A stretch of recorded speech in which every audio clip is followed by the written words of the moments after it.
Alright guys, it's been a couple weeks. I already changed the front brake pads on the 2011 Mustang. Now I'm going to change the rear brake pads, and there's something different with the rear calipers, and I'm going to show you that. You need a special tool. There's absolutely no way you can get around it. They are pretty expensive, but there is this magical place called Harbor Freight, and you can get what you need relatively cheap. I think this whole kit only cost me about $30–40, and if I would have bought a name brand, I would have been spending at least $100 to $150, maybe more. Yes, it's Pittsburgh. Yes, it's Harbor Freight. For those of you who don't know what that is, it's a cheap place where you can buy cheap tools, lower quality, but it gets me by. So, and it comes with all these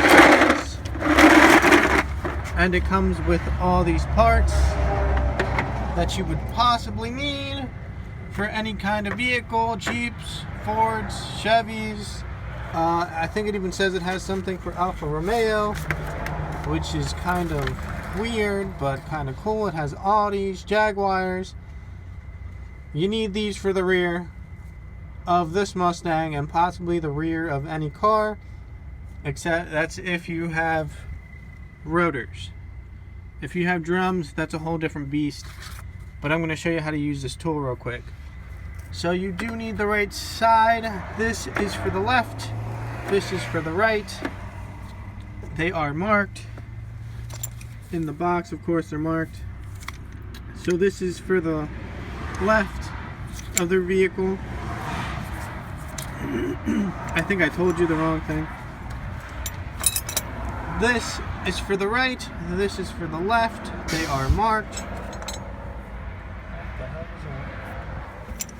So this one is for the left of the vehicle. So what you do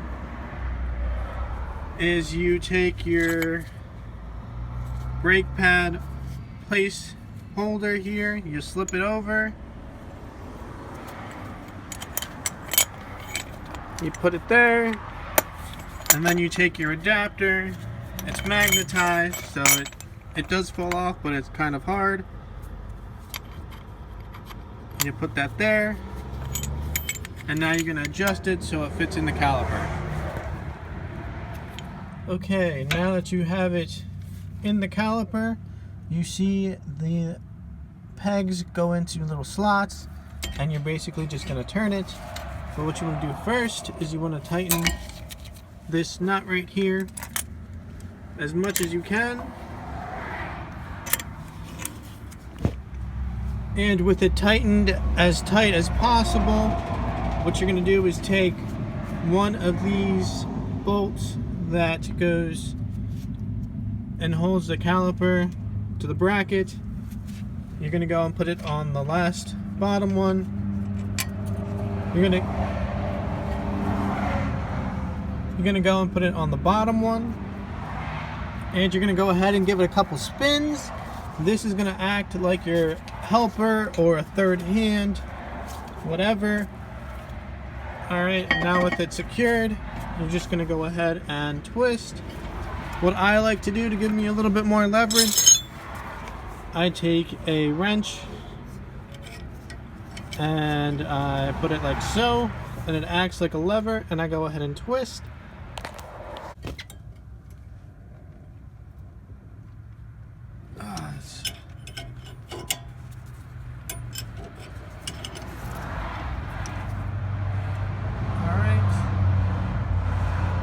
Make sure you're twisting the right way.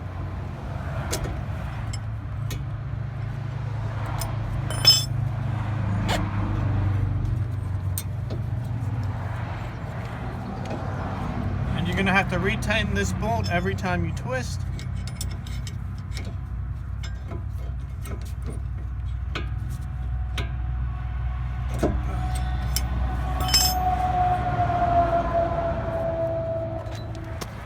Alright, but before you do any of that, anything at all, what you want to do in order to save this boot is you're going to take a flathead screwdriver and you're going to gently push it up and make sure You break the bond between this boot and the piston, and that will save your boot. If you do not do that, you're going to rip the boot most likely, and then you're going to make it possible for dust, rain, other surface grime, whatever it might be, get into this boot, and it's going to ruin your day. So make sure you do that before you do anything. So I hope you watch this video from beginning to end before you attempted to do this. That being, I'm going to finish up here, and then I'm going to put the new brake pads on. It's the same process as the front.